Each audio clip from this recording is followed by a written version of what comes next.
Bernadette Nason and I'm a storyteller. And I've come here today to share a couple of Australian stories with you. Now, anyone who knows me knows that I have two rules when I tell my stories.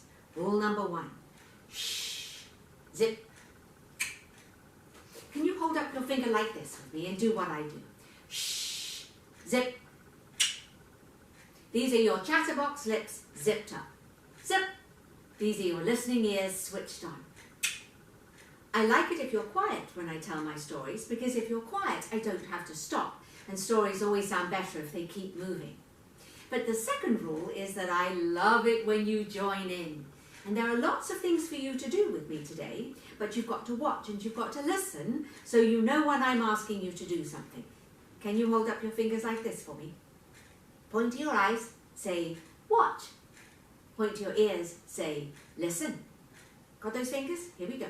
Watch, listen, watch, listen, watch, listen, watch, listen, bloop, bloop, bloop, bloop. And if you're watching and you're listening, then you'll know when I'm asking you to do something. Now, the first thing you'll notice about me today, I think, is that I've got a funny voice. It's not a Texan voice, it's an English voice. So I'm going to tell you Australian stories with an English voice. So you'll have to listen a little more carefully to make sure that you don't miss anything. My first story, and it's called Wombat Stew, and it has lots of animals in it, but the most important animal is the wombat. And a wombat's a big animal, like a giant guinea pig, about this big. And lots of people like to eat wombats, and one of the animals that does is called Dingo. Dingo is a wild dog. And the dingo in my story, every time he laughs like this. Ow, ah, ah, ah. Can you do that with me? Ow, ah, ah, ah. Very good. That comes into the story lots of times. Now, there's a little sort of song that goes in the story, and the song is like this. Wombat stew, gooey, brewy, yummy, chewy, wombat stew. I'm going to do that one more time and let's see if you can do it with me. Wombat stew, gooey, brewy, yummy, chewy, wombat stew. Good job. Now, this story was written by a wonderful writer called Marcia Vaughan. And Marcia Vaughan said that I could tell this story anytime I wanted. And I wish I had a copy of it to show it to you. But if you ever find it, let me know, because I will definitely buy a copy. It's out of print right now. Are you ready? Here we go. Once upon a time, there was a dingo. And the dingo thought he was really smart. And Dingo was hungry. And what he wanted was to make something really delicious. And then he saw a wombat. So he caught that wombat. And he decided to make wombat stew, gooey, brewy, yummy, chewy, wombat stew. Well, he took his billy can. In Australia, they call this a billy can. And he put a little bit of water in the bottom. And he thought, what could he put in his stew to make it really delicious? When along came Platypus, which is a funny-looking animal with a long, flat tail. And Platypus said, "Good day, Dingo. What's that water for?" And Dingo said, "Duh, I'm making a chewy stew with that fat wombat." Said Platypus, looking in. "It doesn't really look like a stew yet. You know what you want to have in this stew? You need mud. I think you need mud in your stew." Well, Dingo laughed. Can you remember how to do it? Ow, ah, ah, ah. I never thought about mud. Righto, let's have some mud. So Platypus went all the way down to the billabong, which is the muddy stream, and using his flat tail, he got a big block of billabong mud. Splat! Can you do that? Splat! So what do we have in the pot? We've got mud. Can you put your fingers up like this and do this? Mwah. That's what chefs do. They go mwah. Around and around and around the bubbling billy can. Dingo danced and sang. Wombat stew, Wombat stew, gooey, brewy, yummy, chewy wombat stew. Well, he looked into the mud and he thought about what else he could put in his stew when along came Emu. Oh, good day, Dingo. What are you doing right here? And Dingo said, oh, I'm making a stew with that fat wombat. Well, Emu looked in and she said, it doesn't seem like it's ready yet. I think you should add something to this stew. I know what you could put in it. Feathers. Feathers would make it really chewy. Well, Dingo laughed. Oh, righto, let's have some feathers. So Emu pulled off some of her finest feathers and they tipped them into the mud. Okay, should we get them all in? What have we got? They're not all in. Let's put them all in. Okay, one more. All gone? Yes, all gone. What do we have in the pot? We've got mud, we've got feathers. Around and around and around the bubbling billy can, Dingo danced and sang. Wombat stew, gooey, brewy, yummy, chewy wombat stew. Well, he looked in at the mud and the feathers and he wondered what else he could put in his stew. When along came old Blue Tongue the lizard. Old Blue Tongue the lizard has a long blue tongue and he can catch flies from the air with it like this. Can you show me? And he said, good day, Dingo. Listen, you can't have a really good stew without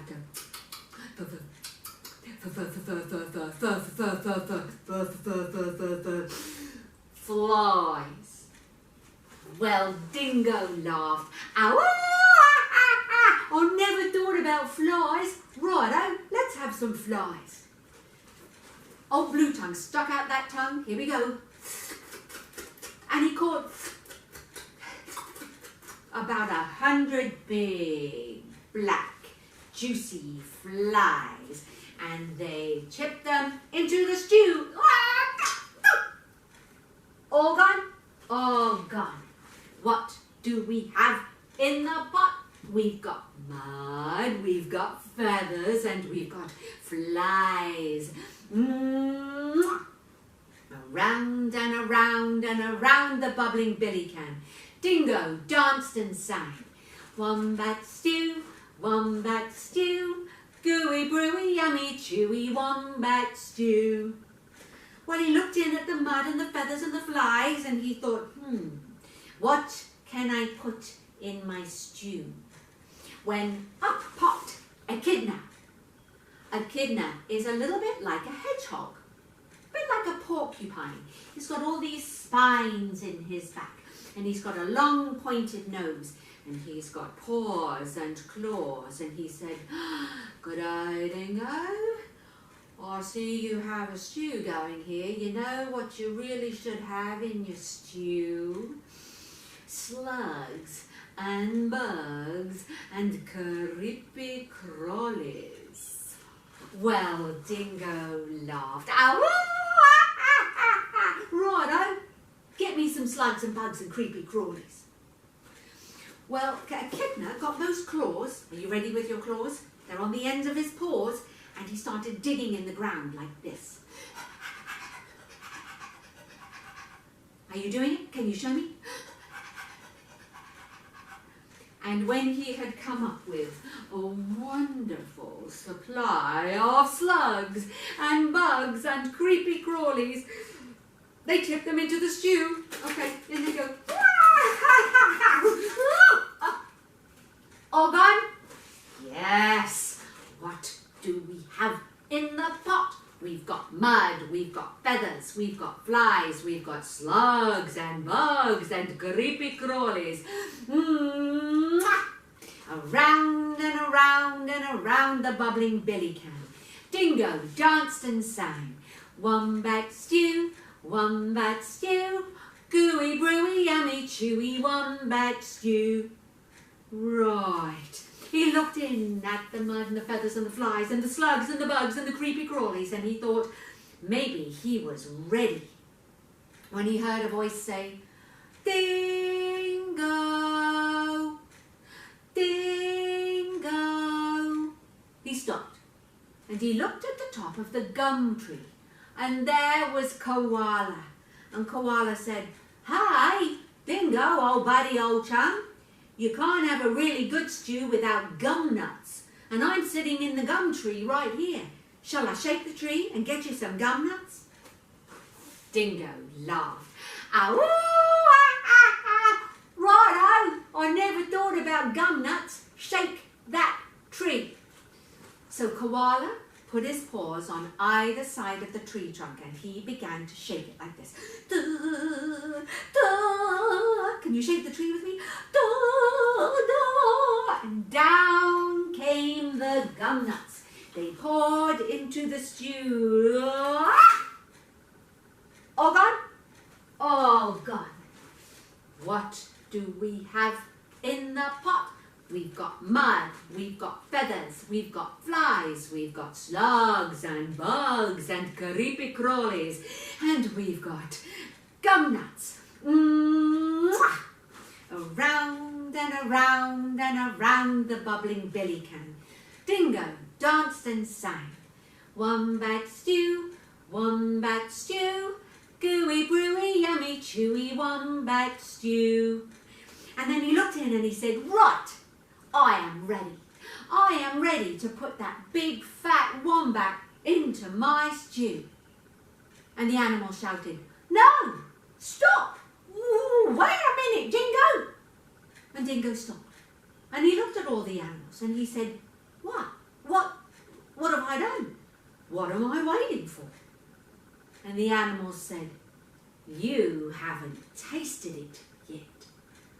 Well, Dingo laughed. Ow, I never thought about tasting it. Righto, let's do that first. And he took his paws. You got your paws ready? He took his paws and he put his paws right into the middle of that mud and feathers and flies and slugs and bugs and creepy crawlies and gum nuts.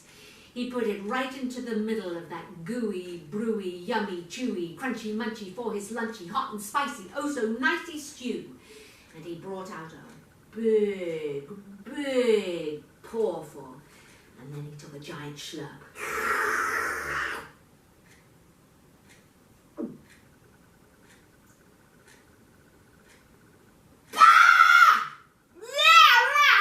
You poison me, he shouted. And he ran into the trees, never to be seen again. And the animals let the wombat go. And as he wandered off, they sang, today you will not be. Wombat stew, gooey, brewy, yummy, chewy wombat stew. One more time. Wombat stew, gooey, brewy, yummy, chewy wombat stew. Yay!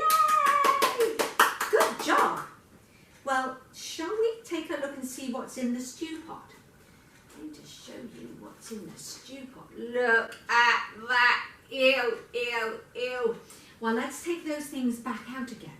Let's see if we can remember what went in, and let's take them back out again. So first of all, no, let's go from the back. What was the last thing that went in? Can you remember? It was the gum nuts from the gum tree. Let's put those gum nuts back in their pot. Now, I didn't know what a gum nut looked like. This is a long time ago. And so I used candy. So this candy is, 23 years old. That's probably older than some of your teachers. That's really old candy, that we don't eat that candy. Old food is not good. Oh, no, I'll tell you what was next. Can you remember what was next? Slugs and bugs and creepy crawlies. Okay, this is my least favourite bit, but I'll hold some of them up. That, anyone know what that is? It's a black ant. Ah! Anyone know what that is? That's a red ant. Okay, what about that one?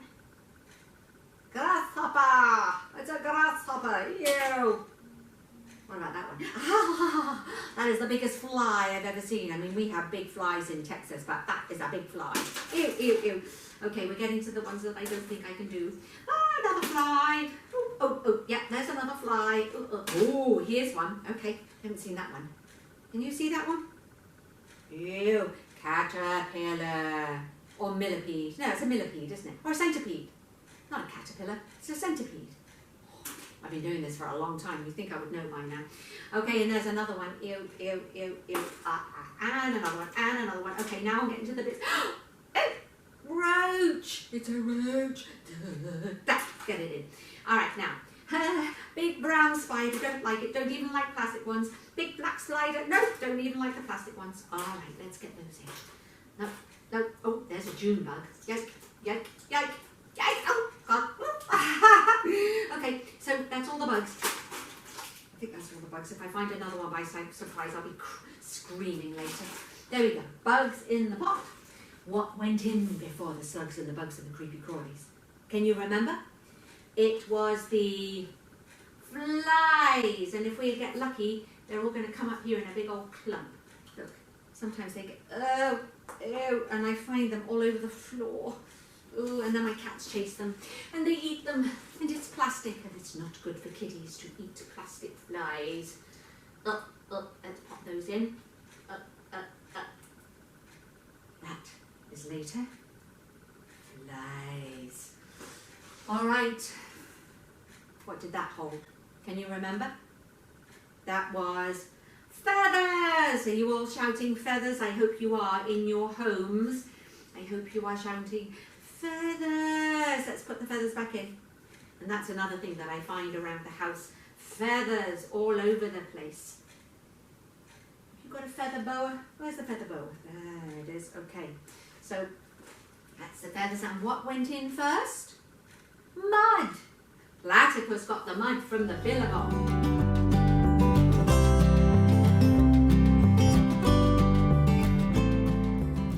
Hello again. Bernadette Nason, the storyteller here, and I'm going to share another Australian story with you. A wonderful book called The Singing Snake. Now this is based on an Aboriginal story from Australia. And the first time I heard this story, I thought it was wonderful. This particular one is written by Stefan Czernecki and Timothy Rhodes. And I based the telling of my story on this book. However, there are lots of different versions of this particular Aboriginal story, and as it happens, this has turned into my version of that story. Now, you may remember that I have a couple of rules when I tell my stories. Number one, shh, zip. Can you do that with me? Shh, zip. These are your chatterbox lips zipped up. Zup, listening ears switched on. Remember to be quiet when I'm telling the story. But I do like it when you join in, and there are lots of things for you to do with me today. You've got to watch, you've got to listen. Put your fingers like this, do what I do. Can you remember? Eyes, watch. Ears, listen. Okay? Watch, listen. Watch, listen. And if you're watching and you're listening, then you'll know when I'm asking you to do something. Once on a great island in the middle of the ocean, there lived a collection of creatures found nowhere else on earth. They all chattered at once, and their voices were harsh and loud, and when they chattered, it was like this. Chatter, chatter, chatter, chatter, chatter, chatter, chatter. Can you do that with me? All together. Chatter, chatter, chatter, chatter. Moms, dads, everyone, I want you all doing it. Chatter, chatter, chatter, chatter, chatter, chatter, chatter. Ah! The island was the noisiest place you can imagine. Well, the old man that lived with the creatures decided that he wanted to stop all the noise. He thought that the best thing he could do, and this is what he told them, was to create a musical instrument in honor of the animal that had the most beautiful voice. Well, that was a big mistake, because now all the birds and the animals chattered at the same time, each one of them hoping to be noticed by the old man. So singing can be gorgeous, but when everyone's doing a different song at the same time, oh, it's awful. La la la la la la la la la la la la la la la la la. Doody doody doody doody do. Can you all sing at the same time? See how awful it can sound? Just any song that comes into your head. La la la la la la la doody doody doody booby booby booby ba ba ba ba. The old man said, enough, enough, enough. I've given you a simple little thing to do, all you animals, and you just go crazy every time I do. Now, I need some sleep, so I'm going to suggest that we have a contest. We'll have a singing competition, and whoever has the most beautiful voice, I will make a musical instrument in their shape. And so he went off and got the competition set up. Now there was a large colourful snake listening to the old man's words, and he really wanted to win the competition. Oh, he really wanted to win, because he'd never won anything before. He did not have a particularly nice voice though. This was the problem. And when the snake sang, it was a little bit like this. La la la la la la la. La la la la la la la. He knew that was never going to win a singing competition, so he thought the best thing he could do would be to go around the island and listen to different animals, and whoever had the best voice, he would copy them and try to learn from them. What a good idea. So he listened to the koala. Oh no. And he listened to the kookaburra. He didn't think so. He listened to the kangaroo. Oh no. And finally, one day, he saw a little bird called Lark. And Lark had a lovely voice. Oh, she sang so beautifully. When she sang, it was like this. Tweet, tweet, tweet, tweet, tweet, tweet, tweet, tweet, tweet, tweet, tweet, tweet. Oh, it was just beautiful. And so Snake thought that he would listen to Lark sing and then practice by himself later. All day he listened to her sing. Tweet, tweet, tweet, tweet, tweet, tweet, tweet, tweet, tweet, tweet, tweet, tweet. Can you show me how Lark sings? Tweet, tweet, tweet, tweet, tweet, tweet, tweet, tweet, tweet, tweet, tweet, tweet. And then in the evening, Snake lay on the ground and he practiced. But it didn't matter how hard he practiced, he couldn't seem to get the same sound. When Snake sang, it was like this. Tweet, tweet, tweet, tweet, tweet, tweet, tweet, tweet, tweet, tweet, tweet, tweet. He knew that he was never going to win the competition with that voice, and he got more and more depressed and sadder as the days went by. And now it was the day of the competition, and he was just about as depressed and sad as he had ever been. It just so happened that Lark was on the ground near Snake, and Lark was singing to herself as she always did. And Snake heard her sing, and he had a thought. And he thought for the first time ever how very small Lark was. What a tiny, tiny bird she was. And he thought to himself, if I were to swallow her whole, I wouldn't hurt her or anything, just swallow her and keep her at the back of my throat. I could borrow her voice for the competition. And no sooner did he have the idea than he slithered across the ground, slithered, opened up his mouth and swallowed that little bird. Well, Lark immediately began to sing a song of protest, but Snake kept his teeth closed, and when the Lark sang, it looked as if Snake was singing, like this. Tweet, tweet, tweet, tweet, tweet, tweet, tweet, tweet, tweet, tweet, tweet. This is going to work perfectly, thought Snake. I think I can win. Well, it was time for the competition to start, so Snake started to make his way towards the contest. But he met more and more animals along the way, and all of them marvelled at his incredible singing voice. Every time he opened his mouth like this, with his teeth closed, and the sunlight shone through his teeth, Lark began to sing. Tweet, tweet, tweet, tweet, tweet, tweet, tweet, tweet, tweet, tweet.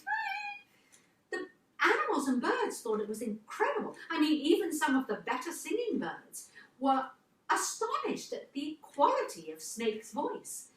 I mean, for example, the lyrebird said, "It's almost as if Snake were a bird."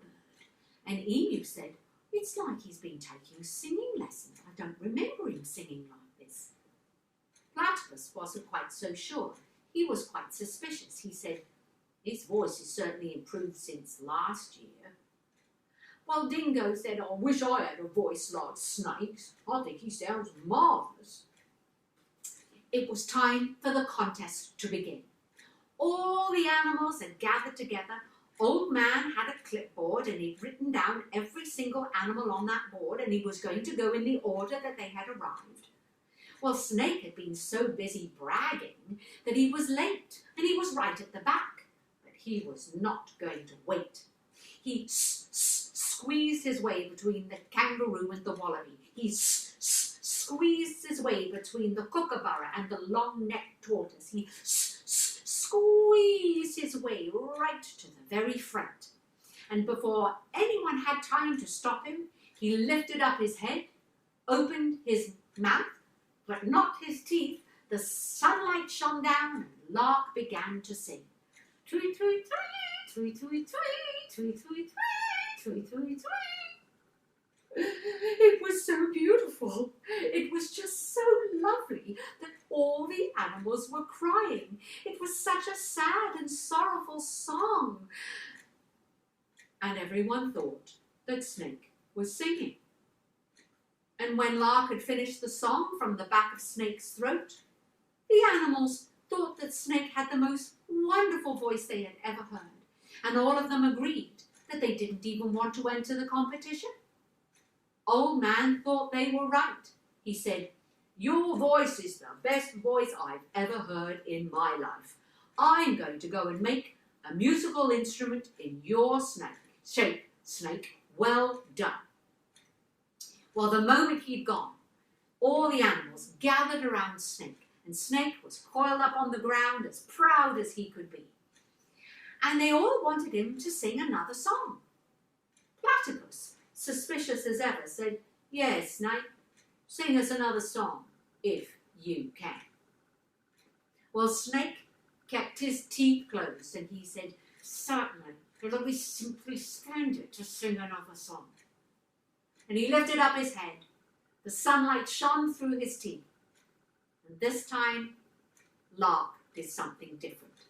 She was fed up with sitting in the back of Snake's throat. And so this time, she took her claws and she scratched the back of his throat. Can you show me? Snake's cheeks bulged. His eyes too. But he kept his mouth closed. Oh, it was terrible, the pain at the back of his throat. When Lark realized her plan was working, she did it again. And this time, Snake could not keep his mouth closed. He just couldn't. And he opened it in a terrible cough. And as he did, Lark flew out straight to the top of a tree and sang a glorious song of freedom. Tweet, tweet, tweet, tweet, tweet, tweet, tweet, tweet, tweet, tweet, tweet, tweet.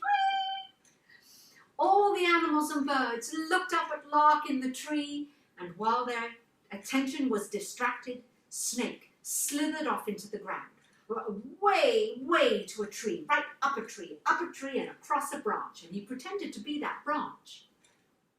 When Lark had finished singing, the animals looked at each other and they said, "He tricked us. Yes, and he was horrible to Lark." And Koala said, "I think we should never speak to Snake again." And Flying Squirrel said, "Right, from now on, no talking." And the animals went off into the bush. And as soon as they'd gone, Snake slithered down the tree, slithered to the ground.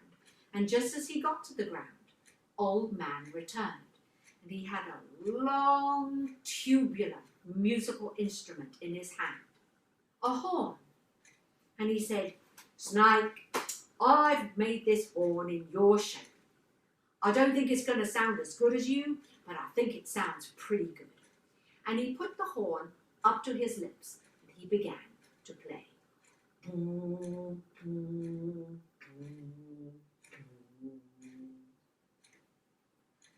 Snake was so ashamed. He hung his head. The animals never did speak to Snake again. In fact, after a while, Snake forgot how to speak himself, and the only sound he could make was a little hissing noise from the back of his throat, as if someone or something were scratching like this.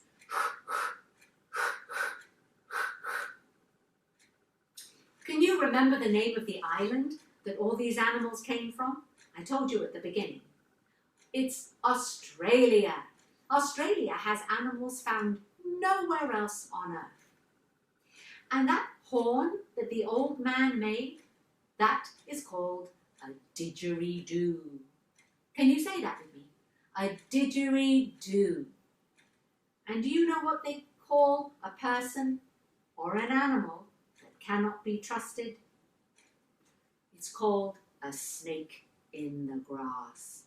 A snake in the grass. I'm going to show you my koala. This is my koala. When I was a little girl, I called this koala my koala bear. But in fact, a koala is not a bear. It's a marsupial. Yes. And that means it keeps its young in a pouch in the front. And can you think of another animal that keeps its young in a pouch on the front? Well, let me show you. That would be the kangaroo. There's my kangaroo. Isn't he just about the skinniest kangaroo you've ever seen? He is. He's got a little joey there. That's a baby kangaroo at the front. That's called a joey. My kangaroo says, "Good day, mate. Righto, righto." That's my really bad Australian accent. So I apologise right now for any little sneaky Australian accent I put in there, because I know it's not very good. And I'm sure every Australian out there is cringing in exactly the same way I always am when people are trying to do English accents. Don't do it. Don't try. And now I'm going to grab my little kitty cat. My little kitty cat is here. And those who know me know that I like my cat to say goodbye and thank you. My cat's got wobbly legs, so he can't stand up. And one thing he's really, really good at. He's really good at saying thank you. He's very good at applauding. Thank you.